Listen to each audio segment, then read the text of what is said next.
All right, we're going to continue with our media availabilities here at Texas Motor Speedway in advance of Sunday's AAA Texas 500.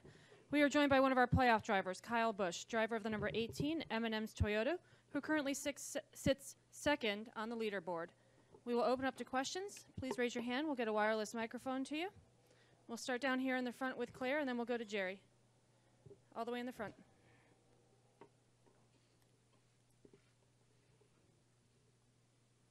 Claire B. Lang, Sirius XM NASCAR Radio.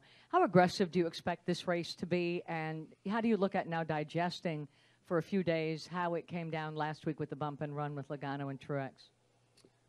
I think there's opportunity to be aggressive here if you want to be aggressive, but you know, there's a lot of risk for reward here at this place, especially on restarts with as slick as we've seen it be, as narrow as we've seen it be the last few years since the repave. So depending on how the rubber application gets going here this weekend and how wide of a groove you kind of see between the truck race and the Xfinity race getting into the Cup race, that kind of determines what all you should expect or how hard you feel like you can go on restarts. And past that, you know, in the last week's race, obviously just I didn't go back and rewatch it, but just kind of remembering what I remember about it. 78 worked hard for a few laps to make a move at Martinsville and at a short track as clean as he possibly could, and then, you know, just cleared a guy too soon and got run over through 3 and 4. So you know, with sometimes who you're racing around, I guess you got to know what's going to happen and expect that, and try to plan for it, I guess. But you know, when you try to do too much planning, last I checked, that's not racing. So we'll go to Jerry and then to Woody. Jerry Jordan, KickandTires.net and PRN. A couple real quick. First off, yesterday you guys were at Toyota headquarters. What was that like? I was over there for a while. That seemed like it was a really big deal with the people that work there at Toyota. A lot of fan interaction. What was that all about? Yeah, so we've had Motorsports Day at Toyota for, I don't know, since I've been there, I think. You know, normally it's been out in California in Torrance at headquarters out there, but they shut that place down, and 2 other places, I think, that were big office spaces for them, and they've converged all of that and put it all together here in Plano, Texas. So Toyota headquarters has got 1,000-something employees at it, you know, and it's in celebration of all the associates and just being able to go out there. You know, it's guys like Antron Brown and myself and J.R. Todd, the other NASCAR guys, drag race guys, you know, all the forms of motorsports, including drifting, everything that Toyota's involved in, that all the drivers converge, get together on a single day, and go celebrate with the other associates out there.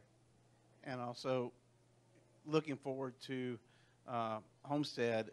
You've got 2 races before we get there. What do you like your odds, or what do you put your odds at being one of those Final 4 and then going on to win that championship? Yeah, I'd like to think our odds are pretty good. You know, obviously anything can happen. We won Martinsville last year and came here, and we had 2 flat tires in the race, and we didn't fare very well, you know. So you still have to have some luck on your side and have everything kind of go your way. You know, it's tough to rebound sometimes after a difficult start to a day, or even if you have trouble later in the day, it's really difficult to rebound and get a good finish like you need. You know, we'd love to be able to win and automatically lock ourselves through, but if that's not the case, then, you know, you just got to be smart and mindful of a good points day and try not to hurt yourself and minimize mistakes if some are made. You go back to the front to Woody and then to Chris. So Woody came with MRN. Kyle, speaking of looking ahead, just wanted to get your thoughts on Phoenix with the move of the start-finish line to coming off of what used to be turn 2, and how you think that might impact the race next week. Yeah, I don't know that it'll change a whole lot really. You know, have to kind of wait and see, I guess. But overall, the race, the restarts are going to be the biggest difference that I see. And to me, it's kind of going to remind me of Richmond, I'd say. You know, a lot of us are restarting in the turn at Richmond, and they thought that was kind of going to be a problem when they first asked me. They're like, hey, you know, as far as start-finish line placement, where do you think it can go or should be, or where would it be weird for it? And you know, I'm grateful they asked me, but I told them exactly that. I'm like, look, where Richmond's is, we're in the corner almost anyway, so it doesn't matter. You know, it's just a matter of where it is and kind of what's going to happen with guys coming up through the gears and where guys are going to go once you clear the start-finish line, you know, on the restart and fanning out and getting off into turn 1. there's not a lot of room out there, you know, and with the speed that you need to carry through 1 and 2, it's going to be pretty crazy, I think. We'll go to Chris and then Dustin. Yeah, Chris, nightcatchfans.com. Kyle, the Halloween video kind of went viral this week, which was really cool. I was just wondering how much fun it is to have a sponsor interact like that you can, and the impact that you leave on those kids and those families, because it seemed like that's something that would carry with those kids for many, many years to come. Yeah, obviously it was, you know, a pretty cool concept and idea. I'm going to take 100% credit on that. That it was my idea. I came up with it on Thursday, and we did it on Tuesday.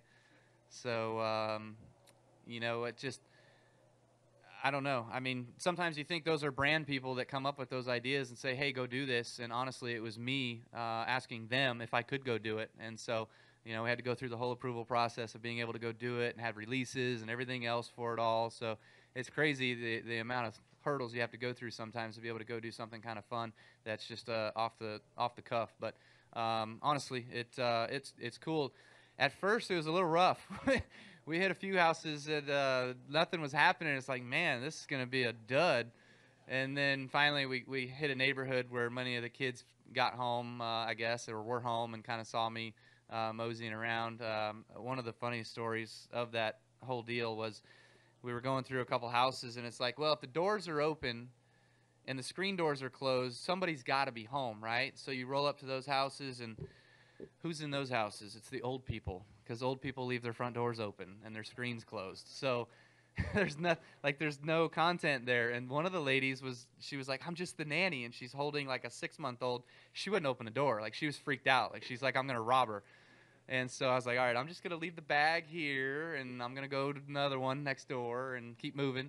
And then it was kind of fun. But the kids is what it's all for, and the opportunity to see them and have them, that the circle of children that it grew from like 2 to 5 to 8 to 12 to 20 to 25 kids or whatever the heck it was. They kept following us. Like, we literally had to start watching around and making sure we weren't going to run over a kid on a bike, you know? So it was like, all right, we got to leave this neighborhood now and go to another one, because it just became too much of a swarm of bees that were riding around us. We'll go to Dustin. Dustin Long, NBC Sports. Kyle, for as long as you've done this and through the progression of the series, is it more accepted of the bump and run, and as it's done more at this level, do you see younger guys kind of feeding off of what is done up here, and how does that impact you and how you have to be aware of things as it changes over time? Is that a fair assessment of, I mean, there have been more last lap passes this season, and a lot of them have been related to bumps. You had your thing with Kyle at Chicago. Are you guys creating the new norm for young drivers, and how is that impacting you moving forward, and as you have to face these guys? I don't know. Sometimes you just see that out of younger drivers. You know, there's a few from the K&N series I remember that would crash their way to a win. Some of the truck series. Go back and watch the truck series race from Martinsville. There wasn't a guy that got to a guy that tried to pass him. They just flat out ran into him. As soon as they got there, they just run into the back of the guy and try to move him out of the way to make a pass. I mean, it's like, come on, guys.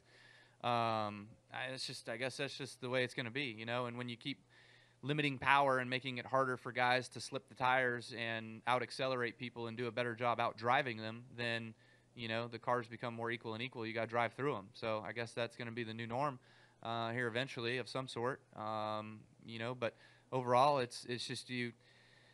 There's certain guys, individuals that you can probably race that wouldn't do those sorts of things. You know, names that come to mind would be Jimmy Johnson, Martin Truex Jr., that you can race with and battle with and do it cleanly.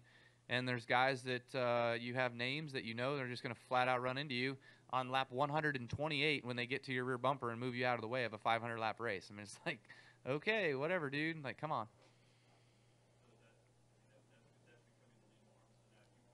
Depends on who it is, man. It's all about who it is. It's their norm. If it's their norm, then I guess you got to treat them back as it's their norm. But when you do it back because you're doing it to somebody that you know will do it, then you're now associated as being that kind of guy. So, how do you balance that?